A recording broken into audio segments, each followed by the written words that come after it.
Hello बच्चों, कैसे हैं आप लोग। आज की क्लास में हम पढ़ने वाले हैं फिजिक्स, जिसमें हम पढ़ेंगे आज प्रकाश का परावर्तन। तो अगर आप ये लेक्चर पूरा कर लेते हैं तो इसमें परावर्तन से एक भी थ्योरी के क्वेश्चन आपको नहीं छूटने वाले हैं। बाकी इसके बाद मैं न्यूमेरिकल कराऊंगा परावर्तन पर जितने आते होंगे। ठीक है, चलो चलते हैं आज। सबसे पहले समझ लेते हैं प्रकाश। इसे क्या बोलते हैं इंग्लिश में? लाइट। ठीक है, तो हम समझ ये लेते हैं कि प्रकाश होता क्या है। प्रकाश होता क्या है? तो ऐसा कहा गया है कि प्रकाश एक प्रकार की ऊर्जा है जिसकी सहायता से हम वस्तुओं को आसानी से देख सकते हैं। तो हमने क्या बोला? प्रकाश एक प्रकार की ऊर्जा है जिसकी सहायता से हम वस्तुओं को आसानी से देख सकते हैं। प्रकाश स्वयं नहीं दिखाई देता है, प्रकाश जिस पर पड़ता है वह वस्तु दिखाई देती है। ठीक है, यानी कि प्रकाश एक प्रकार की ऊर्जा है जिसकी सहायता से हम वस्तुओं को आसानी से देख सकते हैं। प्रकाश स्वयं नहीं दिखाई देता है या जिस पर पड़ता है वह वस्तु दिखाई देती है। ठीक है, प्रकाश की परिभाषा ही लिख लीजिएगा। ठीक है, आगे चलते हैं प्रकाश के बारे में। देखो प्रकाश तो हमें दो प्रकार की चीज़ों से मिल सकता है। एक प्रकाश हमें प्राकृतिक स्रोत के आधार पर मिलता है, दूसरा हम कृत्रिम जो बनाया गया है मनुष्य के द्वारा उससे प्रकाश मिलता है। जैसे सूर्य है, चंद्रमा है, तारे हैं, इन सभी से प्रकाश हमें प्राकृतिक रूप में मिलता है। जबकि बल्ब है, मोमबत्ती है, लालटेन है, दिया हुआ जो होता है उससे हम बनाते हैं ना, यानी कि इसका मतलब उससे जो उजाला होता है वो कृत्रिम द्वारा होता है। तो अगर इस स्रोत के आधार पर हम बात करना चाहें तो प्रकाश अपने दो प्रकार के स्रोतों से मिल सकता है। तो पहला क्या होता है अपना? दीप्त। क्या होता है? दीप्त प्रकाश स्रोत होता है। दीप्त प्रकाश स्रोत, दीप्त समझते हैं? तो यानी कि ये प्रकाश स्रोत ऐसे प्रकाश स्रोत होते हैं जो स्वयं से प्रकाश उत्पन्न करते हैं, उसे दीप्त प्रकाश स्रोत कहते हैं। जैसे देखो, स्वयं से प्रकाश स्रोत कहने का मतलब ये है, जैसे अपना क्या है, सूर्य है। जैसे अपना क्या है? सूर्य है, ये दीप्त प्रकाश स्रोत उत्पन्न करता है। और जैसे बल्ब, विद्युत बल्ब होता है, वो भी क्या करता है? स्वयं प्रकाश उत्पन्न करता है। और जो मोमबत्ती होती है वो भी क्या होता है? मोमबत्ती जो होती है वो भी क्या होती है? स्वयं प्रकाश उत्पन्न करती है ना। ठीक है, ये सब दीप्त प्रकाश स्रोत होते हैं। लेकिन जैसे सूर्य ये प्राकृतिक है, ठीक है, और ये तो मानव द्वारा निर्मित है, तो कोई बात नहीं, लेकिन ये तो दीप तो है ना, प्रकाश स्वयं दे रहा है। ठीक है, अब दो अगला दूसरा होता है उसे बोलते हैं अदीप्त प्रकाश स्रोत। क्या बोलते हैं? अदीप्त प्रकाश स्रोत। अदीप्त प्रकाश स्रोत। तो अदीप्त प्रकाश स्रोत वो होता है जो स्वयं प्रकाश उत्पन्न नहीं करते, यानी कि दीप्त प्रकाश स्रोतों को परावर्तित करते हैं। जैसे देखो, समझने का बात यह है कि दीप्त प्रकाश स्रोतों को परावर्तित करके ये प्रकाश देते हैं। जैसे इसका एग्जाम्पल है क्या? चंद्रमा। तो चंद्रमा जो होता है वो सूर्य के प्रकाश को परावर्तित करके ऐसा लगता है कि चंद्रमा प्रकाश दे रहा है। जैसे अगर बोले हम दर्पण है, कांच है, कांच जिसमें हम चेहरा देखते हैं, अगर उसके ऊपर हम ऐसे टॉर्च को मारें, अगर कोई व्यक्ति उस साइड से खड़ा है तो उसको लगेगा कि कांच से ही प्रकाश आ रहा था, जबकि वो प्रकाश को परावर्तित कर रहा था। ठीक है, ऐसे क्या होता है बोलो? कांच होते हैं। ये सब क्या है? अदीप्त प्रकाश स्रोत होते हैं। बात सही है ना? तो मैंने शुरू में आपको क्या बताया? प्रकाश। तो प्रकाश एक प्रकार की ऊर्जा है जिसकी सहायता से हम वस्तुओं को आसानी से देख सकते हैं। ठीक है, बाकी प्रकाश तो हमें दो स्रोतों से मिल सकता है, एक प्रकृति में मिल सकता है, एक तो क्या होता है? कृत्रिम विद्युत द्वारा। तो प्रकृति में वो सब होते हैं जैसे चंद्रमा, सूर्य, सब प्रकृति के हैं, प्रकृति द्वारा बनाए गए, चाहे वो परावर्तित करके दे रहे हो चाहे वो स्वयं दे रहे हो। तो इस क्रियाविधि के आधार पर हम इसको दो प्रकार बोलते हैं, एक दीप्त है, एक तो क्या होता है? अदीप्त। दीप्त जो होता है स्वयं प्रकाश देता है, अदीप्त जो होता है कि जो दीप्त की सहायता लेता है, प्रकाश को परावर्तित करके देता है ना। जैसे चंद्रमा और कांच ये सब क्या होते हैं? प्रकाश के परावर्तित करके देते हैं। चलो आगे चलते हैं, प्रकाश के गुण बनते हैं। ठीक है, प्रकाश के गुण। तो प्रकाश की क्वालिटी क्या क्या होती है, चलो समझते हैं। प्रकाश के गुण, हेडिंग लगा लेते हैं, प्रकाश के गुण। प्रकाश के गुण। अच्छा, प्रकाश के गुण में आप ये समझिए कि जैसे सबसे पहला है प्रकाश का गुण कि प्रकाश सीधी रेखा में चलता है। क्या होता है? प्रकाश सीधी रेखा में चलता है। तो आप पूरा लिख लीजिएगा, प्रकाश सीधी रेखा में चलता है। दूसरा, देखो प्रकाश को चलने के लिए माध्यम की आवश्यकता नहीं होती है, यानी कि मैंने क्या बोला? प्रकाश को चलने के लिए माध्यम की आवश्यकता नहीं होती है। इसका कहने का मतलब यह है प्रकाश निर्वात में चल सकता है जहाँ पर कोई माध्यम नहीं होता है। तो यानी कि इसका मतलब है कि प्रकाश निर्वात में चलता है। और निर्वात में प्रकाश की चाल 3 × 10⁸ होती है। ठीक है, जो मैं बोल रहा हूँ उसको आप लिखते रहिएगा। अगर आपको नोट चाहिए तो मुझे बता दीजिएगा, ठीक है, कमेंट कर दीजिएगा। तो मैंने पहला बोला प्रकाश सीधी रेखा में चलता है, दूसरा मैंने बोला प्रकाश प्रकाश को चलने के लिए माध्यम की आवश्यकता नहीं होती है, अर्थात प्रकाश निर्वात में चलता है। निर्वात में प्रकाश की चाल 3 × 10⁸ मीटर पर सेकंड होती है। ठीक है, आगे चलते हैं। इसके बाद अगला है कि प्रकाश का क्या होता है, परावर्तन होता है। प्रकाश का परावर्तन होता है, याद रखिएगा क्या होता है, प्रकाश का परावर्तन होता है। इसके बाद ये चैप्टर हम पढ़ेंगे, प्रकाश का फिर क्या होता है, अपवर्तन होता है। क्या होता है, अपवर्तन होता है। प्रकाश का परावर्तन होता है, प्रकाश का अपवर्तन होता है। फिर अगवा हम लिख लेते हैं इसके आगे, अपवर्तन। प्रकाश का व्यतिकरण होता है, व्यतिकरण होता है। अगला है प्रकाश का विवर्तन होता है, प्रकाश का विवर्तन होता है। अगला बस एक पॉइंट और लिखते हैं, प्रकाश का ध्रुवण होता है, प्रकाश का ध्रुवण होता है। तो मैंने सबसे पहले इतनी पॉइंट आपको लिखवा दिया कि प्रकाश सीधी रेखा में चलता है, प्रकाश को चलने के लिए माध्यम की आवश्यकता नहीं होती है, अर्थात प्रकाश निर्वात में चल सकता है। निर्वात में प्रकाश चाल 3 × 10⁸ मीटर पर सेकंड होती है। प्रकाश का परावर्तन होता है, प्रकाश का अपवर्तन होता है, प्रकाश का व्यतिकरण होता है, प्रकाश का विवर्तन होता है, प्रकाश का ध्रुवण होता है। प्रकाश की एक क्वालिटी और है, बाद में समझेंगे।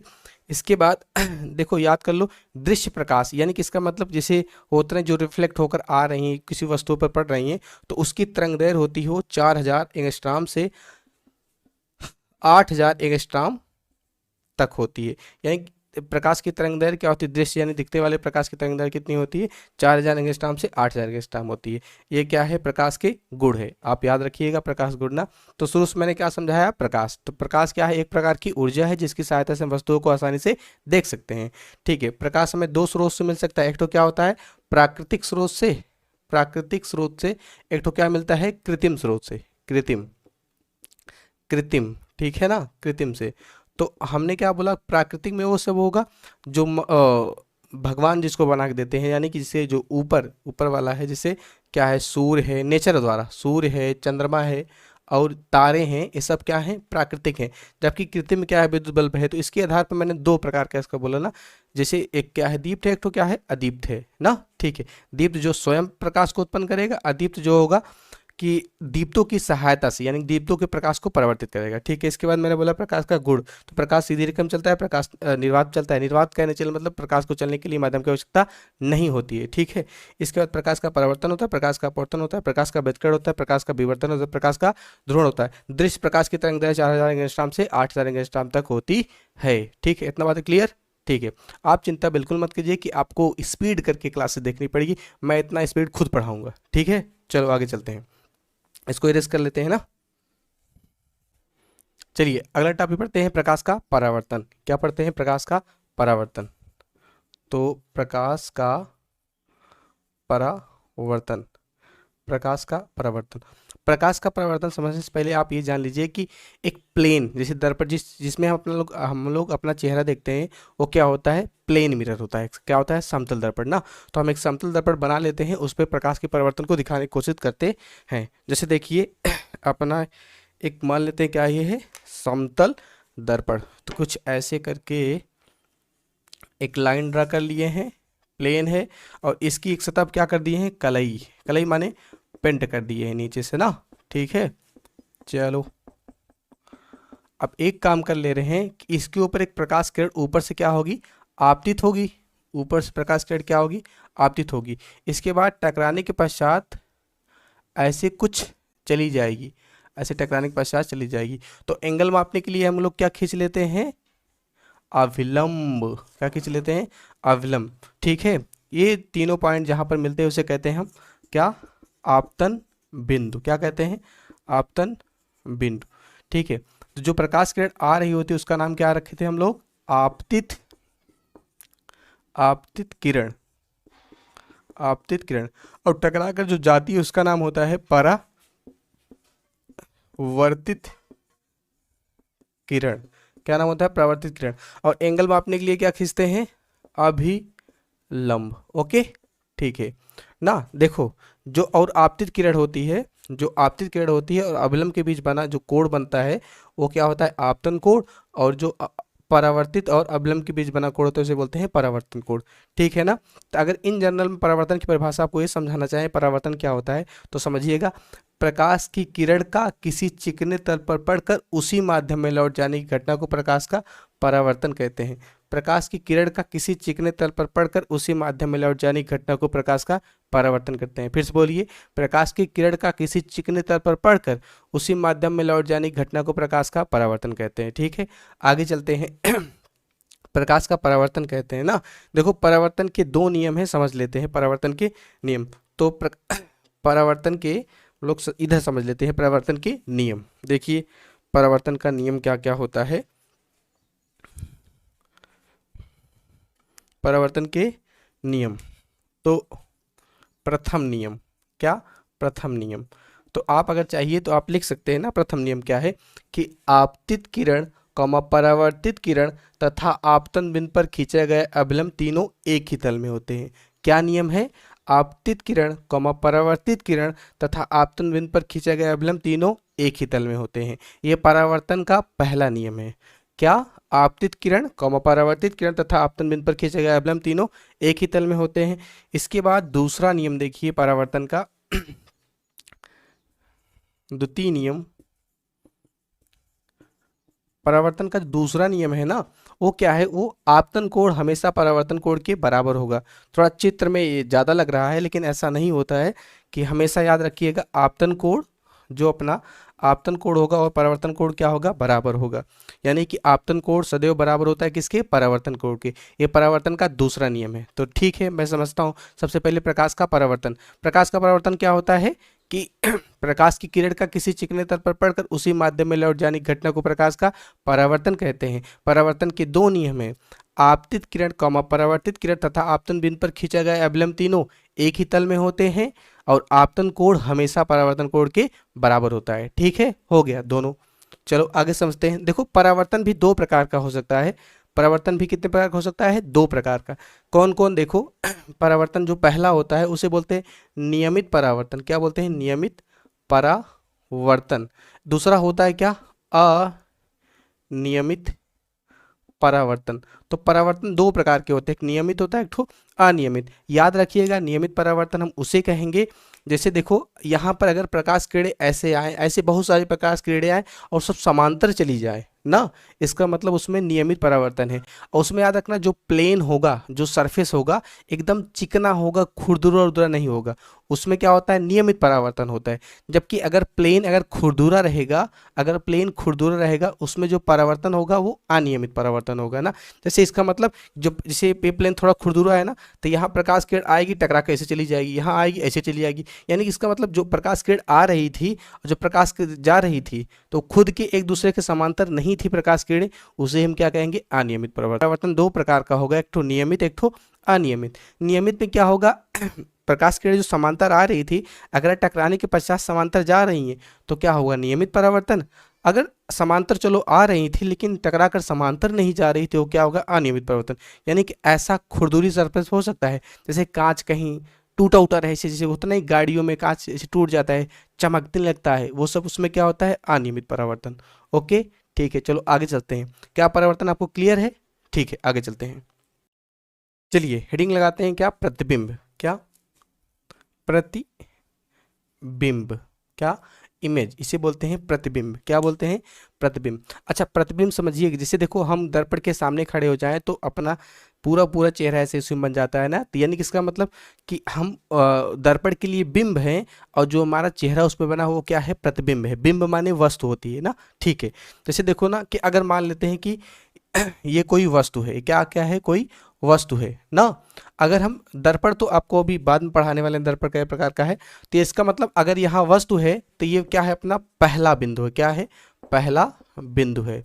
ठीक है, तो यहाँ वस्तु से चलने वाली प्रकाश किरणें यहाँ से कुछ प्रकाश किरणें जाएंगी जो दर्पण या किसी लेंस या किसी भी चीज से वो परावर्तित या अपवर्तित होकर कहीं दूसरे बिंदु पर मिलती हैं, कहीं दूसरे बिंदु पर मिलती हैं। अगर वास्तव में मिल रही हैं, कहीं वास्तव में मिल रही हैं, तो जो प्रतिबिंब बनेगा वो वास्तविक प्रतिबिंब बनेगा। ठीक है, अगर ऐसा हम इसको प्रकाश किरणों को बढ़ाए हैं, घटाए हैं, कैसे भी करके इसको अपनी कल्पना के हिसाब से किए हैं, तो उसे कहेंगे आभासी प्रतिबिंब बनेगा। क्या बनेगा?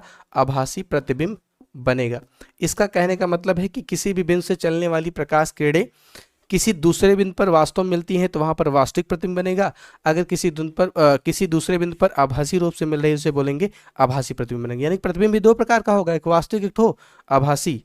तो परिभाषा में आपको समझ में आई, यानी कि इसका मतलब किसी बिंदु से जाने वाली प्रकाश किरणें किसी दूसरे बिंदु पर वास्तव में मिलती हैं तो भैया वास्तविक प्रतिबिंब बन रहा है, अगर कहीं पर मिलती हुई प्रतीत हो रही है तो आभासी प्रतिबिंब बन रहा है। ठीक है, मैंने दोनों समझा दिए इसी में ना। आगे चलते हैं, चलो अपनी अगली हेडिंग है क्या, दर्पण।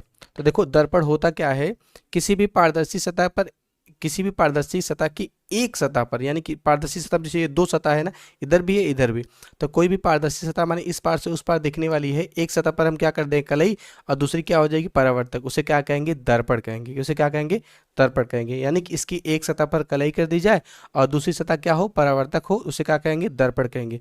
दर्पण भी अपना दो प्रकार का होने वाला है, एक तो होने वाला है क्या समतल, क्या समतल दर्पण, समतल, अरे यार लिख नहीं पा रहे हैं, समतल दर्पण। और दूसरा क्या होता है गोली दर्पण। क्या होता है गोली दर्पण। गोली दर्पण भी आगे अपना दो प्रकार का होने वाला है, एक तो होने वाला है अवतल दर्पण, अवतल दर्पण, एक तो होने वाला है उत्तल दर्पण। ओके ठीक है, देखो मैंने बोला कि किसी पारदर्शी सतह पर एक सतह पर कलई कर दो और दूसरी सतह क्या हो जाए परावर्तक हो जाए तो क्या होता है अपना दर्पण होता है। लेकिन अब देखो समतल दर्पण क्या होता है, यानी कि एक ऐसी सतह ले लो कि जिसकी क्या हो, एक ऐसी सतह ले लो जो क्या हो एकदम प्लेन हो, उसकी एक सतह पर क्या कर दो आप पेंट कर दो और दूसरी क्या हो परावर्तक हो, तो उसे क्या कहेंगे समतल दर्पण। यानी कि इसका मतलब यदि किसी समतल सरफेस की यदि किसी समतल सतह की एक सतह पर हम क्या कर दें कलई कर दें और दूसरी सतह क्या हो समतल सतह परावर्तक हो, उसे क्या कहेंगे समतल दर्पण। यानी कि ऐसा दर्पण जिसकी परावर्तक सतह क्या होती है समतल होती है, तो कोई ये प्लेन है ना, इसे क्या कहेंगे समतल दर्पण कहेंगे। क्या कहेंगे समतल दर्पण। अब दर्पण में इसको भी आप समझ लीजिए, यानी कि समतल दर्पण की परिभाषा मैंने बता दी ना। गोली दर्पण किसे कहेंगे, यानी कि गोली दर्पण वह होता है जिसकी परावर्तक सतह क्या होती है गोली होती है ना। ठीक है, यानी कि ऐसा खोखला गोला, ऐसे खोखले गोले का कांच होगा, जैसे कांच टाइप का खोखला गोला है, अगर उसकी सतह पर हम क्या कर दें पेंट कर दें तो वो क्या होगा अपना गोली दर्पण। ठीक है ना, चलो आगे चलते हैं। यानी कि गोली दर्पण क्या होती है जिसकी परावर्तक सतह क्या होती है गोली होती है। अब ये दो प्रकार का होगा ना, चलो देखो देखते हैं। तो गोली दर्पण कितनी होती है दो होती है, एक क्या होती है अवतल दर्पण, एक तो क्या होती है उत्तल दर्पण। अवतल दर्पण में याद रखिएगा क्या उल्टा सी, अवतल दर्पण में याद रखिएगा क्या उल्टा सी, उल्टा सी माने कुछ ऐसा, उल्टा सी याद रखिएगा। और उत्तल दर्पण में याद रखिएगा सीधा सी ना। परिभाषा क्या होती है देखो, यानी कि ऐसा दर्पण जिसकी परावर्तक सतह क्या बनने वाली है गोली, थोड़ा सा कर्व टाइप की रहेगी ना।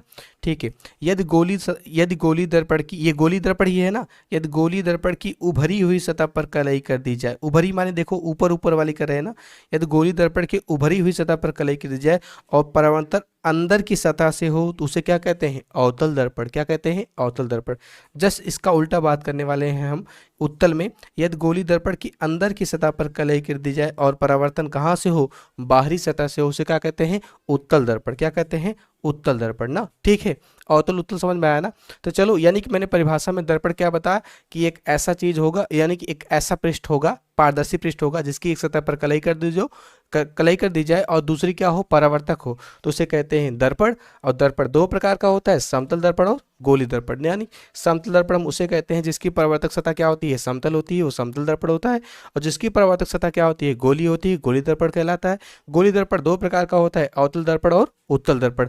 अवतल दर्पण में याद रखिएगा उल्टा सी और उत्तल दर्पण में याद रखिएगा सीधा सी।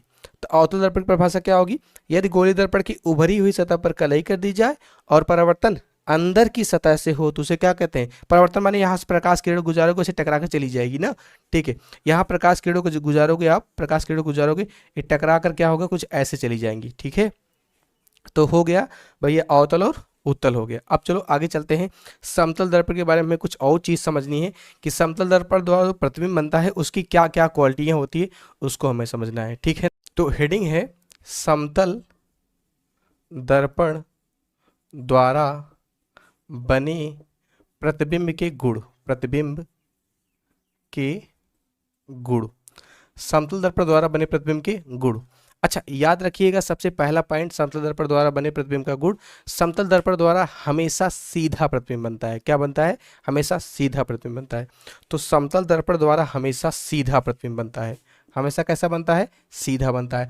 अच्छा, सीधा प्रतिबिंब बनता है तो आप ये भी याद रखिएगा, सीधा प्रतिबिंब हमेशा क्या होता है? आभासी होता है। हमेशा क्या होता है? आभासी होता है। सीधा प्रतिबिंब हमेशा क्या होता है? आभासी होता है। अच्छा, और इसमें बराबर भी होता है। तो मैं ऐसा नहीं कह रहा हूं हमेशा बराबर होता है, लेकिन समतल दर्पण में हमेशा बराबर होता है। कि ऐसा ना सोच लो कि सीधा प्रतिबिंब आभासी होगा और बराबर भी होगा, नहीं। सीधा प्रतिबिंब हमेशा आभासी होगा, बराबर हो या ना बराबर हो बाद में देखा जाएगा, लेकिन समतल दर्पण बराबर होता है। तो यानी कि समतल दर्पण में समतल दर्पण जो प्रतिबिंब बनता है वो सीधा, आभासी और क्या होता है? बराबर होता है। हमेशा सीधा, आभासी और क्या होता है? बराबर। यानी कि समतल दर्पण द्वारा बना प्रतिबिंब सीधा, आभासी और वस्तु के बराबर होता है। पहला पॉइंट है, समतल दर्पण द्वारा बना प्रतिबिंब सीधा, आभासी वस्तु के बराबर होता है। चलो अब दूसरा पॉइंट पढ़ लेते हैं, अगला वाला। देखो दूसरा पॉइंट क्या है, तो यानी कि इसमें मैंने कई पॉइंट लिखवा दिए ना, चलो कोई बात नहीं। देखो दूसरा पॉइंट ये समझिएगा कि अगर हम मान लेते हैं कि क्या अपना क्या है? समतल दर्पण है। क्या है बोलो? समतल दर्पण है ना, ठीक है। तो देखो समतल दर्पण अगर मान लेते हैं यहाँ पर कोई इससे वस्तु जो है x दूरी पर है, इससे x दूरी पर है, यहाँ पर कोई वस्तु है ना, तो इसका जो प्रतिबिंब बनेगा दर्पण पे ना, वो x दूरी पर बनेगा। इसका कहने का मतलब है कि दर्पण से कोई वस्तु जितने दूरी पर है तो प्रतिबिंब भी दर्पण से उतनी ही दूरी महसूस होगा। यानी कि यदि किसी दर्पण के सामने हम 5 मीटर की दूरी या 10 मीटर की दूरी पर खड़े हुए हैं तो प्रतिबिंब कैसा महसूस होगा? 5 मीटर और 10 मीटर की दूरी पर, ठीक है ना। यानी कि इसका मतलब कि जो प्रतिबिंब समान दूरी पर बनता है ना, ठीक है। और एक बात रट लीजिएगा इसमें कि ऑब्जेक्टिव टाइप के लिए, कि हमेशा याद रखिएगा समतल दर्पण की फोकस दूरी अनंत होती है। क्या? समतल दर्पण की फोकस दूरी अनंत होती है, ठीक है। आगे चलते हैं। देखो अगली हेडिंग क्या है? समतल दर्पण के लिए कुछ विशेष परिस्थितियां हैं ना, तो इसे बोलते हैं समतल दर्पण के लिए कुछ विशेष स्थितियां। याद रखिएगा, विशेष स्थितियां कुछ, तो हम इसको विशेष स्थिति लिख रहे हैं ना। तो पहला पॉइंट देखो समतल दर्पण की याद रखिएगा, अगर दो समतल दर्पण कुछ थीटा कोण पर रखे हुए हैं, दो समतल दर्पण कुछ थीटा कोण पर रखे हुए हैं। थीटा कोण कहने का मतलब है कि अगर मान लेते हैं एक दर्पण कुछ ऐसा करके है और एक दर्पण कुछ ऐसा, इनके बीच में कुछ कोण बन रहा है ना, ये कोण, ये दर्पण कैसा भी करके रखे रहे हो, तो याद रखिएगा अगर दो समतल दर्पणों के बीच कोण क्या बन रहा हो, कोण क्या बन रहा हो? थीटा बन रहा हो, थीटा बन रहा हो, तो हमसे पूछेगा प्रतिबिंबों की संख्या बताइए, तो कितना इमेज बनेगा प्रतिबिंबों की संख्या। तो याद रखिएगा दो टर्म हमें याद रखने हैं। तो प्रतिबिंबों की संख्या n बराबर क्या होता है कि पहला होगा 360 बटा थीटा। याद रखिएगा 360 बटा थीटा। अब रहेगा जब विषम रहेगा ना, थीटा का मान जब विषम रहेगा, जैसे अंक जो आएगा वो विषम रहेगा, लेकिन आपको अगर सम आ जाए तो एक तो क्या कर देना, उसी में से घटा देना है ना। जब 360 बटा थीटा क्या आ जाए? सम आ जाए, घटा देना है। सम आ जाए तो घटा देना है एक ना। कैसे बात समझो, अगर मान लेते हैं, हम मान लेते हैं दो समतल दर्पणों के बीच 50 डिग्री का कोण बन रहा है। क्या बन रहा है? दो समतल दर्पणों के बीच 50 डिग्री कोण बन रहा है। अगर दो समतल दर्पणों के बीच 50 डिग्री कोण बन रहा है तो आप बोलेंगे प्रतिबिंबों की संख्या 360 बटा कितना होगी? 50। तो आप इसको काटेंगे, आप इसको काटेंगे तो 5 का भाग लगाएंगे, कितना आएगा? 36 आएगा। तो आप लिखेंगे 5 छक 5 नहीं 5 सत्ते 35 लिखेंगे ना, तो कितना होगा बोलो? 1 बचेगा। हम 10 बढ़ा क्या लेते हैं बोलो? 0। तो 5 दूना कितना होगा? 10 होगा, यानी कट के कितना आएगा? 7.2। तो यानी कि विषम संख्या में आ रहा था ना, ठीक है। तो कोई बात नहीं, ये 50 जैसे आया ना, ये 7.2 आया, तो इसका कम वाला पूर्णांक आप आंसर लिखेंगे, कितना आएगा? 7 आएगा। कितना आएगा? 7 आएगा। तो याद रखना अगर कौनो भी चीज आएगा वो पूरा पूरा नहीं कटेगी ना, तो उसके कम पूर्णांक वाले को उत्तर लिख लेंगे ना, ये वाला रूल में। अगर सोचो यहीं पर मैं इसको सम लाने की कोशिश करता, सिर्फ पूरा पूरा काटने की कोशिश करता, मैं बोला होता कि अगर दो समतल दर्पणों के बीच कोण 40 डिग्री है, कितना? अच्छा 40 डिग्री नहीं 60 डिग्री मान लो, तो 60 डिग्री है, तो आप लिखते n बराबर कितना होता? 360 बटा 60। तो आप इसको काटते तो 6 छंग कितना आता? 36 आता। तो अब बोलो ये सम संख्या आ गई ना, तो प्रतिबिंबों की संख्या में हम क्या कर देंगे? 1 घटा देंगे, कितना आ जाएगी? 5 आ जाएगी, ठीक है ना। तो आप याद रखिएगा अगर दो समतल दर्पणों के बीच कोण थीटा बन रहा हो तो उसको ज्ञात करने के लिए हम क्या करेंगे? यही सूत्र लगाएंगे, n बराबर 360 बटे थीटा विषम के लिए। अगर विषम आएगा आपको पता है ना, को पूर्णांक नहीं मिलेगा, तो इसको हम काट के उसका जो कम वाला पूर्णांक रहेगा उसी ले लेंगे, ठीक है। इसके बाद अगर सम आ जाए तो उसमें से एक घटा देना, ठीक है। आगे चलते हैं। जैसे दूसरी क्वालिटी ये है ना कि अगर मान लेते हैं कोई व्यक्ति है जिसकी हाइट मान लेते हैं 12 फीट है। क्या है? 12 फीट है ना, 12 क्या है? फीट है। तो अगर ये बोले कि मेरी हाइट बहुत ज़्यादा तो पॉसिबल नहीं है, बस मैं ऐसे इमेजिन कर रहा हूँ। कोई व्यक्ति है, इसकी हाइट कितनी है, 12 फीट है, तो इसका अपना पूरा पूरा प्रतिबिंब देखने के लिए दर्पण की हाइट कितनी होनी चाहिए? तो आप याद रखिएगा, इसकी आधी माने कितना होनी चाहिए थी? 6 फीट होनी चाहिए थी। कितनी होनी चाहिए थी? 6 फीट। यानी कि इसका कहने का मतलब है, किसी h ऊंचाई के ना, कोई h हाइट वाला मनुष्य है, उसको अपना पूरा पूरा प्रतिबिंब देखने के लिए दर्पण की हाइट कितनी होनी चाहिए थी? उसकी आधी, माने कितने होनी चाहिए? h/2। कितनी होनी चाहिए? h/2। ठीक है, चलो आगे चलते हैं ना। ये ऐसे आप पॉइंट वाइज लिख सकते हैं ना, जो मैं बोल रहा हूँ। तो अपना तीसरा पॉइंट है, देखो तीसरा पॉइंट क्या है अपना, ध्यान समझो। अगर मान लेते हैं ना कि ये दर्पण है और दर्पण के सामने आप भागते हुए आ रहे हैं, जैसे दर्पण के सामने आप भागते हुए से तेज से आ रहे हैं ना, तो आपका वेग मान लेते हैं कितना है? 5 मीटर प्रति सेकंड है। 5 नहीं, 1 सेकंड 5 अगर मान लो नहीं होगा, चलो मान लेते हैं 2 मीटर प्रति सेकंड है ना। तो यानी कि इसका मतलब अगर मान लेते हैं कि को दर्पण है और दर्पण के सामने आप भागते हुए आ रहे हैं, कितने से? 2 मीटर प्रति सेकंड पे आ रहे हैं, तो इसमें जो प्रतिबिंब भाग रहा होगा ना, वो आएगा 4 मीटर प्रति सेकंड भागता हुआ आएगा। ऐसा लगेगा ऐसे भागते हुए ऐसे जब आ रहे होंगे आप ना, तो जो प्रतिबिंब भागता हुआ इसमें आएगा, इसका डबल होगा। यानी कि इसका मतलब दर्पण के सामने अगर कोई व्यक्ति v वेग से दौड़ता हुआ आ रहा है, तो जो उसका प्रतिबिंब होगा वो 2v वेग से आएगा। तो यानी कि ये वस्तु थी और ये कितना आएगा? 2v वेग से दौड़ता हुआ आएगा।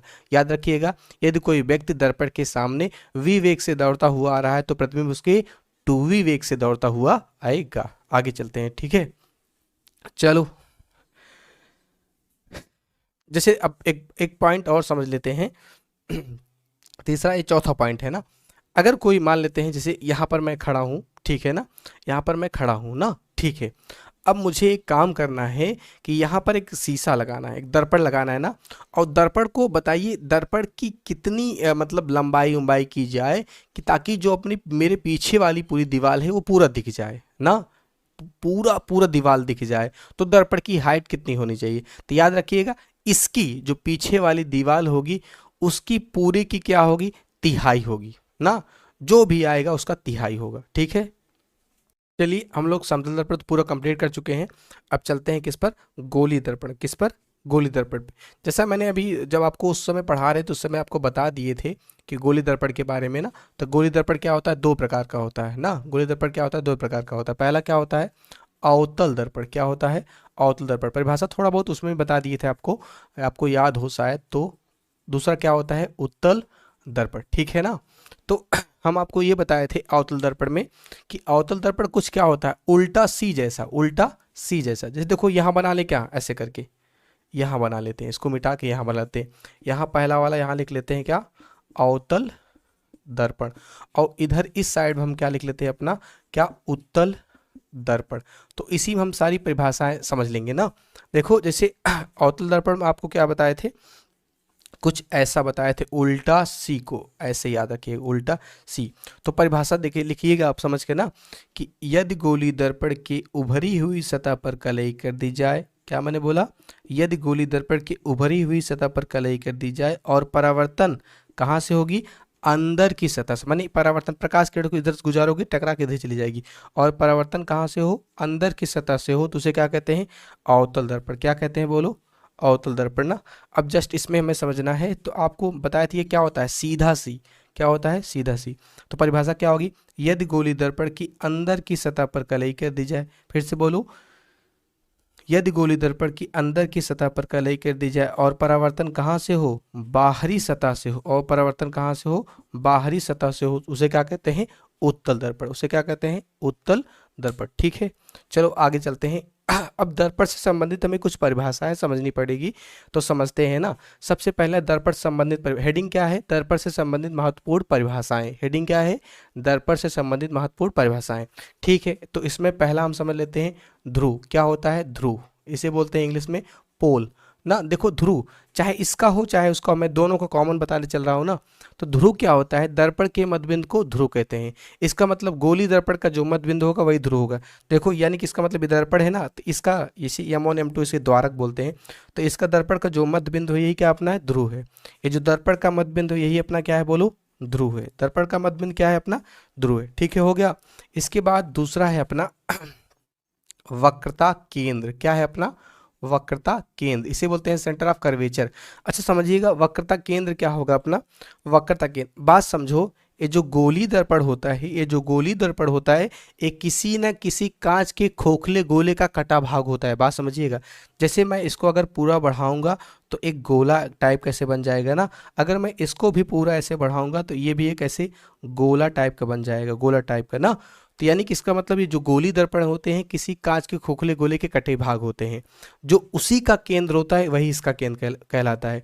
तो परिभाषा के तौर पर हम बोलना चाहे तो हम ऐसा बोल सकते हैं कि गोली दर्पण जिस खोखले गोले का कटा भाग होता है उसी गोले के केंद्र को वक्रता केंद्र कहते हैं।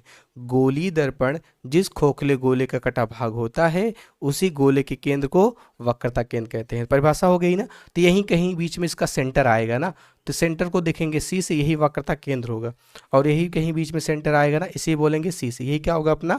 वक्रता केंद्र होगा। ठीक है, हो गया। अब आगे चलते हैं। वक्रता केंद्र के बाद सेम परिभाषा ऐसी है, जहां केंद्र आप लिख रहे थे वहां त्रिज्या लिख दीजिए। तो क्या है अपनी अगली? वक्रता त्रिज्या, सेंकता त्रिज्या समझते हैं। जैसे उसमें बोले थे हम कि गोली दर्पण जिस खोखले गोले का कटा भाग होता है उसी गोले के केंद्र को वक्रता केंद्र कहते हैं। तो इसमें आप ये समझिएगा, तो इसमें क्या होगा, बस जस्ट दोनों में यही होगा कि गोली दर्पण जिस खोखले गोले का कटा भाग होता है उसी गोले की त्रिज्या को वक्रता त्रिज्या कहते हैं। गोली दर्पण जिस खोखले गोले का कटा भाग होता है उसी गोले की त्रिज्या को वक्रता त्रिज्या कहते हैं। ठीक है, इसके बाद अगली परिभाषा समझ लेते हैं। क्या है अपना? मुख्य अक्ष। क्या है अपना? मुख्य अक्ष। ठीक है, तो देखो प्रिंसिपल एक्सिस क्या कहलाती है? जो मुख्य अक्ष होता है ना, तो ये एक ऐसी रेखा होती है जो वक्रता केंद्र और ध्रुव से होकर जाती है। यानी कि एक ऐसी रेखा जो वक्रता केंद्र और ध्रुव से होकर जाती है मुख्य अक्ष कहलाती है। एक ऐसी रेखा जो वक्रता केंद्र और ध्रुव से होकर जाती है मुख्य अक्ष कहलाती है। ओके, ठीक है, आगे चलते हैं ना। मुख्य अक्ष के बाद अगला है अपना पांचवी परिभाषा, बहुत जरूरी है, जिसका नाम है क्या है? फोकस। क्या नाम है? फोकस। ठीक है ना। अब देखो फोकस समझना है क्योंकि आगे इसका और काम लगने वाला है फोकस का। देखो ना, देखो फोकस क्या होता है? अगर हम इस गोली दर्पण पे कोई भी प्रकाश किरण मुख्य अक्ष के समांतर गुजारे, मेरी स्केल क्या हुई जी? ओके, अगर मैं इस दर्पण पर कोई भी प्रकाश किरण मुख्य अक्ष के समांतर गुजारूं ना, मुख्य अक्ष के समांतर गुजारूं, तो ये ऐसे इस पे टकराएगी ना। देखो पक्का ऐसा होगा ना, तो यानी कि इसका मतलब कि मुख्य, अच्छा अवतल दर्पण बता रहा हूं ना, मुख्य अक्ष के समांतर मुख्य अक्ष के समांतर जाने वाली प्रकाश किरण दर्पण से परावर्तन के पश्चात, दर्पण से परावर्तन के पश्चात मुख्य अक्ष के जिस बिंदु को काटती है, ये थोड़ा दूर होना चाहिए था, चलो, मुख्य अक्ष के जिस बिंदु को काटती है वो क्या कहलाता है? अवतल दर्पण का फोकस कहलाता है। अवतल दर्पण क्या कहलाता है? फोकस कहलाता है। तो परिभाषा क्या बताए हैं? मुख्य अक्ष के समांतर जाने वाली प्रकाश किरण दर्पण से परावर्तन के पश्चात मुख्य अक्ष के जिस बिंदु को काटती है अवतल दर्पण का फोकस कहलाता है। अब इसमें जस्ट क्या होगा, देखो मुख्य अक्ष के समांतर कोई प्रकाश किरण ऐसे जा रही होगी, मुख्य अक्ष के समांतर कोई प्रकाश किरण जा रही होगी, ये तो पार करके जाएगी नहीं, तो टकरा कर ऐसा महसूस होगा, ये टकरा कर ना कहीं से आ रही थी। जैसे कोई व्यक्ति यहाँ पर खड़ा होगा, अगर कोई व्यक्ति, तो उसको लगेगा प्रकाश किरण यहाँ आ रही थी, लेकिन वास्तव में तो जा तो ऐसी रही थी ना। यानी कि इसका मतलब मुख्य अक्ष के समांतर जाने वाले प्रकाश किरण दर्पण से परिवर्तन के पश्चात जिस बिंदु से आती हुई प्रतीत होती है वो उत्तल दर्पण क्या कहलाता है? फोकस कहलाता है। तो यानी कि इसमें अगर मैं परिभाषा दोनों मिला के बोलना चाहूँ तो ऐसे बोल सकता हूँ कि मुख्य अक्ष के समांतर जाने वाली प्रकाश किरण दर्पण से परावर्तन के पश्चात, मुख्य अक्ष के समांतर जाने वाली प्रकाश किरण दर्पण से परावर्तन के पश्चात मुख्य अक्ष के जिस बिंदु को काटती है अवतल दर्पण में, या जिस बिंदु से आती हुई प्रतीत होती है उत्तल दर्पण में, फोकस कहलाता है। ओके, ठीक है ना, तो आप लिख सकते हैं ना। चलो आगे चलते हैं। एक परिभाषा आपको और बता दे रहे हैं, फोकस दूरी। क्या? फोकस दूरी, यानी कि इसका याद रखना, ध्रुव तथा फोकस के बीच की दूरी को फोकस दूरी कहते हैं। ध्रुव तथा फोकस के बीच की दूरी को क्या कहते हैं? फोकस दूरी कहते हैं। अच्छा, फोकस दूरी में एक और याद रखिएगा, जैसे वक्रता त्रिज्या है ना, इसको आर से दिखाया जाएगा, चाहे स्मॉल आर दिखाई चाहे कैपिटल, आपकी मर्जी, आर से, यानी कि ध्रुव और वक्रता केंद्र के बीच दूरी क्या होगी? उसकी वक्रता त्रिज्या कहलाएगी ना। ठीक है, चलो आगे चलते हैं। तो हम आगे पढ़ते हैं कि गोली दर्पण द्वारा प्रतिबिंब बनने का नियम। तो गोली दर्पण द्वारा, हेडिंग क्या है अपनी? गोली दर्पण द्वारा प्रतिबिंब बनने का नियम, हेडिंग लगा लीजिएगा ना। तो चलो पहला नियम समझते हैं। इसमें 3 नियम पढ़ाने वाले हैं आपको। गोली दर्पण द्वारा प्रतिबिंब बनने का नियम 3 नियम पढ़ाने वाले। पहला नियम, और दूसरा क्या होगा? द्वितीय नियम, इसके बाद तृतीय नियम, तृतीय नियम। तो 3 नियम पढ़ाने वाले हैं आपको ना। देखिए पहला नियम क्या होता है, चाहे वो अवतल का हो चाहे वो उत्तल का हो ना, ठीक है। तो अपना हम दर्पण बना लेते हैं एक ठो ऐसे करके। ये अपना कौन सा दर्पण बना है बोलो, उल्टा सी है ना, अवतल, अवतल, उल्टा सी है तो माने अवतल, ठीक है। इसकी ऊपरी सतह पर क्या कर दिए हैं, कलई माने पेंट कर दिए हैं, और अंदर की सतह क्या है बोलो, परावर्तक है। तो अवतल हो गया। इसके पड़ोस में क्या बना लेते हैं, सीधा सी माने उत्तल, क्या बना लेते हैं, उत्तल दर्पण। ओके, उत्तल दर्पण बना लेते हैं, उत्तल दर्पण, ठीक है। ये पहला नियम समझते हैं ना। अच्छा, पहला नियम कहने का मतलब ये है, जो पहला नियम आप समझ रहे हैं उसका कहने का मतलब ये फोकस की परिभाषा ही थी। समझ लो, जैसे देखो इसमें बीच में यहाँ क्या था अपना, फोकस था ना, तो बीच में यहाँ अपना क्या था, फोकस, और यहाँ भी क्या था अपना, फोकस। तो इसमें क्या बताए थे कि मुख्य अक्ष के समांतर जाने वाली प्रकाश किरण, क्या बताए थे कि मुख्य अक्ष के समांतर कोई प्रकाश किरण जा रही है तो दर्पण से परावर्तन के पश्चात फोकस से होकर जाएगी, ये पहला नियम है। और उसमें तो काटती ही है ना, तो यानी कि पहला नियम क्या है, मुख्य अक्ष के समांतर जाने वाली प्रकाश किरण दर्पण से परावर्तन के पश्चात फोकस से होकर जाएगी। या इसमें क्या होगा, फोकस से आती हुई प्रतीत होगी। यानी कि इसका मतलब मुख्य अक्ष के समांतर जाने वाली प्रकाश किरण दर्पण से परावर्तन के पश्चात फोकस से आती हुई प्रतीत होती है।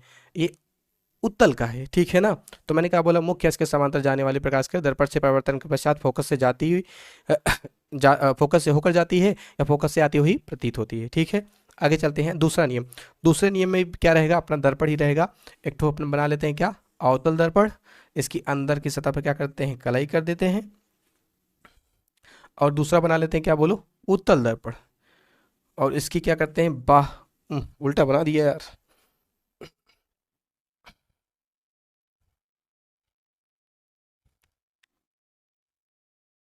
चलो, पहला हो गया अपना अवतल, फिर यार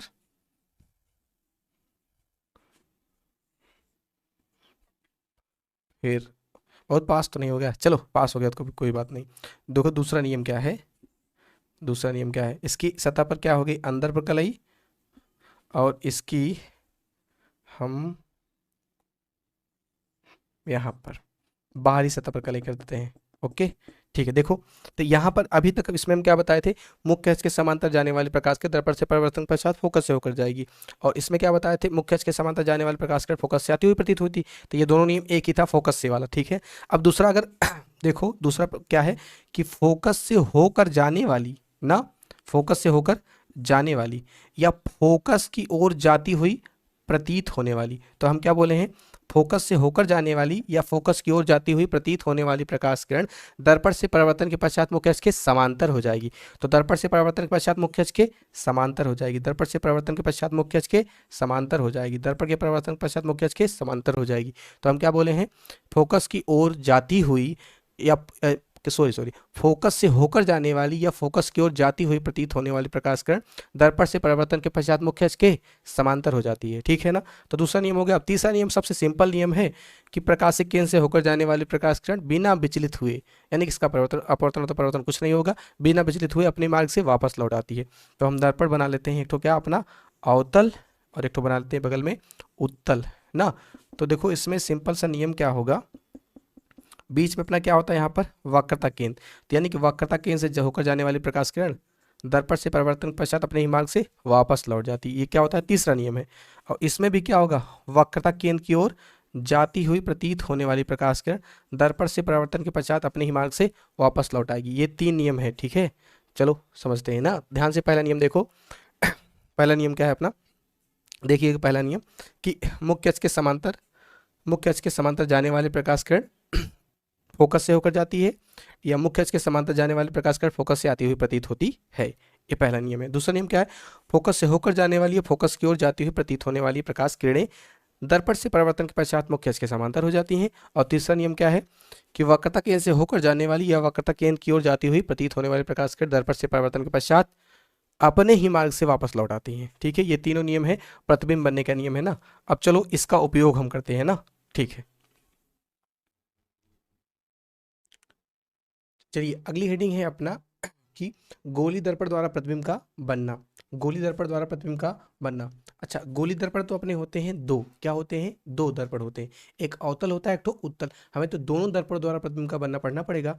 तो अभी हम पहला पढ़ लेते हैं अवतल दर्पण द्वारा प्रतिबिंब का बनना। इसमें हम 6 कंडीशन पढ़ेंगे ना, तो हम दो दो करके आपको बताने वाले हैं। जैसे देखिए, पहला कंडीशन क्या है, जब वस्तु अनंत पर स्थित होती है। इसका मतलब कि दर्पण है, दर्पण के सापेक्ष में वस्तु बहुत दूरी पर है, सपोज दैट अनंत पर है ना, ठीक है। तो जब देखो ऐसी अवस्था, जैसी बात समझिए कि जब वस्तु अनंत पर स्थित होगी तो अनंत से चलने वाली प्रकाश किरणें खुद के समांतर या मुख्य अक्ष के समांतर चलती हैं। तो यहाँ जो अनंत पर वस्तु रखी है ये खुद के समांतर जा रही है। दर्पण से परिवर्तन के पश्चात देखो, एक प्रकाश किरण फोकस से होकर गई है, दर्पण से परिवर्तन के पश्चात मुख्य अक्ष के समांतर हो गई है। दूसरी वक्रता केंद्र से होकर गई है, दर्पण से परिवर्तन के पश्चात अपने ही मार्ग से वापस लौट गई है। तो ये दोनों प्रकाश किरणें कहाँ पर मिली है, फोकस वाले पॉइंट पर मिली है, और यहीं पर क्या बना है, प्रतिबिंब। क्या पर बना है, यहीं पर फोकस पर प्रतिबिंब। तो हम इसको लिखना चाहें तो ऐसा बोल सकते हैं कि ऐसी अवस्था में प्रतिबिंब, बोलो कहां पर बनता है, ऐसी अवस्था में प्रतिबिंब फोकस पर ना, फोकस पर। अच्छा ये बताओ, फोकस पर बनता है ना, ऐसी अवस्था में प्रतिबिंब फोकस पर बनता है। ऐसी अवस्था में प्रतिबिंब कहां पर बनता है, फोकस अवस्था पर। और प्रतिबिंब है कैसा, वस्तु ऐसे रखी थी, प्रतिबिंब कहां बना है, नीचे। तो यानी कि इसका मतलब वस्तु के सापेक्ष उल्टा है। तो देखो, यानी कि इसका मतलब प्रतिबिंब, तो ऐसी अवस्था में प्रतिबिंब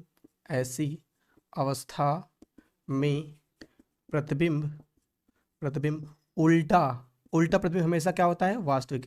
ऐसी अवस्था में प्रतिबिंब उल्टा वास्तविक तथा वस्तु से छोटा होता है।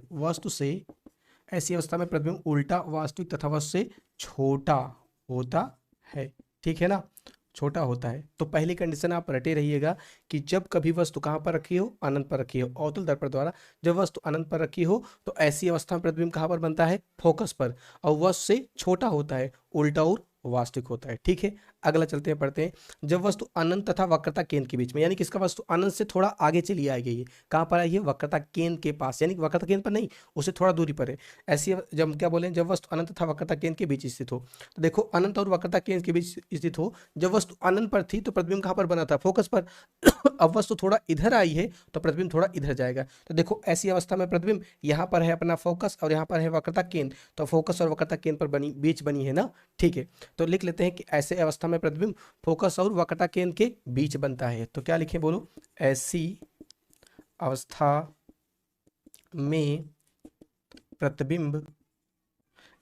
में प्रतिबिंब फोकस तथा वक्रता केंद्र के बीच बनता है, ठीक है ना। अच्छा, फोकस और वक्रता केंद्र के बीच बनता है, लेकिन प्रकृति कैसी होती है, तो ऐसी अवस्था में प्रतिबिंब अच्छा देखो, वस्तु ऐसे रखी थी, प्रतिबिंब कहाँ बनाए, नीचे, तो उल्टा है ना। ऐसी अवस्था में प्रतिबिंब क्या होता है, बोलो, उल्टा। और प्रतिबिंब हमेशा क्या होता है, वास्तविक, उल्टा वास्तविक तथा वस्तु से छोटा, वस्तु से छोटा होता है, ओके। देखो, मैंने पहले ही आपको क्या बोला, जब वस्तु अनंत पर रखी होगी प्रतिबिंब फोकस पर बनेगा, और फोकस पर बना प्रतिबिंब वस्तु से छोटा और उल्टा और वास्तविक होगा, ठीक है। दूसरा क्या बोला, जब वस्तु अनंत पर रखी हो, अनंत और वक्रता केंद्र के बीच रखी होगी, तो ऐसी अवस्था में प्रतिबिंब फोकस और वक्रता केंद्र के बीच बनेगा, वस्तु से छोटा होगा, उल्टा और वास्तविक होगा, ठीक है। चलो अगली वाली पढ़ते हैं ना। चलो देखो, हम लोग दो कंडीशन पढ़ चुके थे। पहली क्या, जब वस्तु अनंत पर स्थित हो प्रतिबिंब फोकस पर बनता है, छोटा होता है, वास्तविक होता है, उल्टा होता है, ठीक है। इसके बाद दूसरा, जब वस्तु अनंत और वक्रता केंद्र के बीच स्थित हो तो प्रतिबिंब फोकस और वक्रता केंद्र के बीच बनता है, उल्टा और छोटा होता है, वास्तविक होता है, ठीक है ना। अब तीसरी कंडीशन है अपनी, जब वस्तु वक्रता केंद्र पर स्थित हो। अगर वस्तु वक्रता केंद्र माने सी पर स्थित है, तो यहाँ से देखो वस्तु रखी है, तो पहली प्रकाश किरण मुख्य इसके समांतर गई है, तो दर्पण से परिवर्तन के पश्चात फोकस से होकर गई है, और दूसरी प्रकाश किरण फोकस से होकर गई है तो परिवर्तन के पश्चात मुख्य इसके समांतर होगी। दोनों प्रकाश किरणें यहीं पर मिली हैं, तो यहीं पर प्रतिबिंब क्या बना है, ए डैश बी डैश ना। तो जो ऐसी अवस्था में प्रतिबिंब बना है, जब वक्रता केंद्र पर वस्तु रखी थी तो उस समय वक्रता केंद्र पर ही प्रतिबिंब बन रहा है, तो हम इसको लिखेंगे ऐसी अवस्था में प्रतिबिंब, ऐसी अवस्था में प्रतिबिंब वक्रता केंद्र पर, वक्रता केंद्र पर, अच्छा उल्टा और वास्तविक है ना, उल्टा तथा वास्तविक और वस्तु के बराबर भी है, ऐसी अवस्था में प्रतिबिंब वक्रता केंद्र पर उल्टा तथा वास्तविक, उल्टा तथा वास्तविक, उल्टा तथा वास्तविक वस्तु से छोटा, ओ वस्तु के बराबर, सॉरी वस्तु के बराबर, देखिए बराबर है ना, तो ऐसी अवस्था में प्रतिबिंब वक्रता केंद्र पर उल्टा तथा वास्तविक वस्तु के बराबर बनता है। तो मैंने लिखवा दिया ना, ऐसी अवस्था में प्रतिबिंब वक्रता केंद्र पर उल्टा तथा वास्तविक वस्तु के बराबर बनता है। अब एक पॉइंट और बचा है अगला, जब वस्तु वक्रता केंद्र तथा फोकस के बीच स्थित हो। अगर आपको थोड़ा थोड़ा याद हो कि वस्तु देखो, वस्तु अनंत पर थी, फोकस पर आई, अनंत थी, वक्रता केंद्र और फोकस अनंत के बीच में आई, ऐसे बढ़ती गई ना, तो जब वस्तु जब ऐसे आती जा रही है तो प्रतिबिंब देखो ऐसे भागता हो जा रहा है, ऐसे भागता हो जा रहा है ना, तो इसका मतलब वस्तु ऐसे आती जाएगी, प्रतिबिंब ऐसे चल जाता रहेगा। और देखो वस्तु आते आते एकदम पास होती जाएगी, प्रतिबिंब एकदम दूर चला जाएगा। ठीक है, अगला क्या है, जब वस्तु कहाँ पर हो, वक्रता केंद्र और फोकस के बीच स्थित हो। वक्रता केंद्र यहाँ पर है और फोकस यहाँ पर है, इसके बीच स्थित वस्तु है ना, तो एक प्रकाश किरण मुख्य अक्ष के समांतर गई, दर्पण से परावर्तन पश्चात फोकस से होकर गई है, दूसरी फोकस से होकर जाने वाली प्रकाश किरण मुख्य अक्ष के समांतर हो गई। ये दोनों प्रकाश किरण जहाँ पर मिली वहीं पर बना है प्रतिबिंब, और तो वक्रता केंद्र के आगे बनी है और इधर क्या होगा, अनंत होगा, यानी वक्रता केंद्र और अनंत के बीच बना है। तो इसको हम बोल सकते हैं ऐसी अवस्था में प्रतिबिंब, ऐसी अवस्था में प्रतिबिंब वक्रता केंद्र तथा किसके, अनंत, वक्रता केंद्र तथा अनंत के बीच ना। अब बताओ, उल्टा तथा वास्तविक है, वक्रता अनंत के बीच उल्टा तथा वास्तविक, उल्टा तथा वास्तविक वस्तु से बड़ा है थोड़ा उल्टा तथा वास्तविक वस्तु से बड़ा बनता है। ओके, उसमें बराबर था, इसमें क्या है, बड़ा है। चलो अब आगे समझ लेते हैं ना, नहीं तो थोड़ा सा रिकॉल इसको कर लेना, ठीक है, आगे समझते हैं। चलो देखो अगला पॉइंट, तो हम लोग अभी तक 4 पॉइंट पढ़ चुके थे कि जब वस्तु कहाँ पर स्थित हो, वस्तु अनंत पर स्थित हो, वस्तु अनंत और वक्रता केंद्र के बीच स्थित हो, वस्तु वक्रता केंद्र पर स्थित हो, वस्तु वक्रता केंद्र और फोकस के बीच स्थित हो। अब हम 5वां पढ़ने वाले हैं, जब वस्तु कहाँ पर स्थित हो, फोकस पर। जब वस्तु कहाँ पर स्थित हो, फोकस पर। देखो जब वस्तु फोकस पर स्थित होगी, तो देखो यहाँ फोकस पर वस्तु क्या मान लिए हैं, ए और बी, वस्तु फोकस पर ए और बी रखी हुई है। तो देखो वस्तु से, यानी कि इसका मतलब एक प्रकाश किरण यहाँ से जो जा रही मुख्य अक्ष के समांतर दर्पण से परिवर्तन पश्चात फोकस से होकर जाएगी, और दूसरी वक्रता केंद्र से होकर जाने वाले प्रकाश के दर्पण से परिवर्तन पश्चात अपने मार्ग से वापस लौट जाएगी। ये दोनों समांतर जा रही हैं, तो बस मैं इसको मानूंगी तो मिलेंगी नहीं, बस ऐसे मान सकता हूँ कि ये अनंत पर जाकर मिलती होंगी, और अनंत पर जाकर मिलती होंगी, क्या पता प्रतिबिंब बड़ा बनता होगा। तो लिख लेते हैं, ऐसी अवस्था में प्रतिबिंब, ऐसी अवस्था में प्रतिबिंब, प्रतिबिंब अनंत पर उल्टा, नीचे बन रहा है ना, उल्टा तथा वास्तविक वस्तु से बड़ा, उल्टा तथा वास्तविक वस्तु से बड़ा बनता है। हो गया ना, जब वस्तु कहाँ पर स्थित हो, फोकस पर, तो प्रतिबिंब कहाँ बनेगा, अनंत पर, और वास्तविक और उल्टा रहेगा, वस्तु से बड़ा रहेगा। एक कंडीशन और बची जिसका नाम है कि भाई जब वस्तु कहाँ पर हो, फोकस और ध्रुव पर हो। कहाँ पर, फोकस और ध्रुव के बीच स्थित हो। देखो जब वस्तु फोकस और ध्रुव के बीच स्थित होगी, तो फोकस यहाँ पर है और ध्रुव यहाँ पर है, फोकस और ध्रुव के बीच स्थित रखी वस्तु है, मुख्य अक्ष के समांतर प्रकाश किरण गई, दर्पण से परिवर्तन के पश्चात फोकस से होकर जा रही है, और दूसरी प्रकाश किरण वक्रता केंद्र से होकर गई है, तो दर्पण से परिवर्तन के पश्चात अपने ही मार्ग से वापस लौट जा रही। दोनों प्रकाश किरणें यहाँ फैलती हुई जा रही, तो मैं इसको मान ही नहीं सकता ये कहीं मिलेंगी। तो इन दोनों प्रकाश किरणों में पीछे बढ़ाऊंगा तो ये आभासी रूप से यहाँ मिलेंगी, इसलिए मैं डॉटेड्स बनाऊं, तो यहाँ पर प्रतिबिंब बन जाएगा। इसका क्या बन जाएगा, प्रतिबिंब, और ये आभासी प्रतिबिंब होगा जो कि दर्पण के पीछे बनेगा, इसको माना जाएगा ना। तो लिख लेते हैं, ऐसी अवस्था में प्रतिबिंब, ऐसी अवस्था में प्रतिबिंब, ऐसी अवस्था में प्रतिबिंब दर्पण के दर्पण के पीछे, दर्पण के, ऐसी अवस्था में प्रतिबिंब दर्पण के पीछे, अच्छा दर्पण के पीछे है, अब उल्टा नीचे नहीं बना है, ऊपर बना है, दर्पण के पीछे तो सीधा तथा आभासी, सीधा तथा आभासी ना वस्तु से बड़ा, वस्तु से बड़ा बनता है। ठीक है, इतनी कंडीशन है, पूरी कंडीशन खत्म हो गई है। आप इसको याद कर लीजिएगा। जब वस्तु अनंत पर होती है तो प्रतिबिंब फोकस पर बनता है, उल्टा और वास्तविक होता है। जब वस्तु अनंत और वक्रता केंद्र पर आती है तो प्रतिबिंब फोकस और वक्रता केंद्र के बीच बनता है, उल्टा और वास्तविक और वस्तु से छोटा होता है। जब वस्तु वक्रता केंद्र पर आती है तो प्रतिबिंब वक्रता केंद्र पर ही बनता है, बराबर होता है, उल्टा और वास्तविक होता है ना। ठीक है, जब वस्तु भैया फोकस और वक्रता केंद्र पर आती है प्रतिबिंब अनंत और वक्रता केंद्र के बीच बनता है, वस्तु से बड़ा हो जाता है। ठीक है, जब वस्तु फोकस पर आती है प्रतिबिंब अनंत पर चला जाता है, जब वस्तु फोकस और ध्रुव पर आ जाती है प्रतिबिंब ऊपर चला जाता है। ठीक है, आभासी हो जाता है। बस इतनी कंडीशन थी। चलो आगे पढ़ते हैं। चलिए, हम लोग पढ़ रहे थे गोली दर्पण द्वारा प्रतिबिंब का बनना। उसमें हम लोग पढ़ चुके थे कि उत्तल दर्पण द्वारा प्रतिबिंब का बनना। ये टॉपिक पूरा खत्म हो गया था ना। अब आगे का टॉपिक है, जैसे पहला उत्तल दर्पण द्वारा प्रतिबिंब का बनना हम पढ़ चुके थे। अब दूसरा पढ़ने वाले हैं कि सॉरी यार, अवतल दर्पण द्वारा प्रतिबिंब का बनना पढ़ चुके थे ना। पढ़ने वाले हैं क्या, उत्तल, उत्तल दर्पण द्वारा प्रतिबिंब का बनना, उत्तल दर्पण द्वारा प्रतिबिंब का बनना। ठीक है, तो उत्तल दर्पण द्वारा प्रतिबिंब का बनना की दो कंडीशन होगी ना। ठीक है, दो कंडीशन होगी। चलो देखते हैं। चलिए आगे पढ़ते हैं। हम लोग देख चुके थे, अवतल वाला कंप्लीट हो गया था, उत्तल वाला पढ़ते हैं ना। उत्तल दर्पण द्वारा प्रतिबिंब का बनना, तो पहली अवस्था है जब वस्तु कहाँ पर स्थित हो, अनंत पर स्थित हो। तो याद रखिएगा, वस्तु पर अनंत पर स्थित होगी तो ऐसी अवस्था में प्रतिबिंब कहाँ बनेगा, फोकस पर, और बहुत छोटा बनता है उत्तल दर्पण द्वारा। याद रखिएगा, उत्तल दर्पण द्वारा हमेशा प्रतिबिंब छोटा बनता है, सीधा और आभासी होता है। ठीक है ना। जब वस्तु अनंत पर स्थित हो गया प्रतिबिंब कहाँ बनेगा, फोकस पर।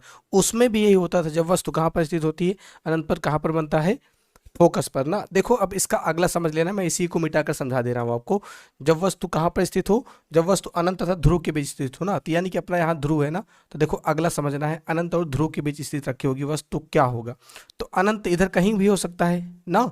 ठीक है, तो ध्रुव अपना यहाँ पर है ना। कुछ देखिए, जैसे देखो अनंत इधर हो गया, अब यहाँ पर वस्तु रख लेते हैं, तो वस्तु से दो प्रकार की किरणें चलेंगी। सपोज दैट मान लेते हैं पहली प्रकाश किरण क्या, मुख्य अक्ष के समांतर जा रही है, तो दर्पण से परावर्तन के पास ऐसा महसूस होगा कि फोकस से आती हुई प्रतीत हो रही, कहीं जा रही। और दूसरी प्रकाश किरण वक्रता केंद्र की ओर जाती हुई प्रतीत होने वाली प्रकाश किरण। तब ये कहाँ पर मिल गई हैं, फोकस से पहले ही मिल गई हैं, तो यानी कि यहीं पर क्या बन जाएगा, वस्तु का प्रतिबिंब। वस्तु सपोज दैट मान लेते हैं ए बी है, तो प्रतिबिंब क्या बन जाएगा, यहाँ पर ए डैश और बी डैश बन जाएगा। ठीक है ना। तो इसमें भी प्रतिबिंब क्या बना है, बस फोकस के थोड़ा आगे बना है, वस्तु से छोटा ही है। तो याद रटे रहिएगा हमेशा कि ऐसा कौन सा प्रतिबिंब है जिससे हमेशा छोटा प्रतिबिंब बनता है और सीधा और आभासी होता है, तो उत्तल दर्पण है ना। जैसे होता है ना, साइड मिरर के रूप में रखते हैं, जो गाड़ी वाड़ी लगी होती है, जो पीछे का चित्र देखने के लिए उत्तल दर्पण ही होता है। कितनी भी बड़ी वस्तु आती है उसका छोटा इमेज बना देता है ना। तो भैया पहली अवस्था क्या थी, जब वस्तु अनंत पर होगी तो प्रतिबिंब कहाँ पर बनता है, फोकस पर। ठीक है, उसको लिखे नहीं, भूल गए, लिख लेना ना, फोकस पर बनता है, सीधा और आभासी होता है। दूसरा क्या है, जब वस्तु अनंत और ध्रुव के बीच स्थित होगी तो प्रतिबिंब कहाँ बनेगा, फोकस और ध्रुव के बीच बनेगा, वस्तु से छोटा होगा, सीधा और आभासी होगा। मैंने बोल दिया, ये टॉपिक पूरा खत्म हो गया। तो चलो आगे चलते हैं, समझते हैं। ठीक है।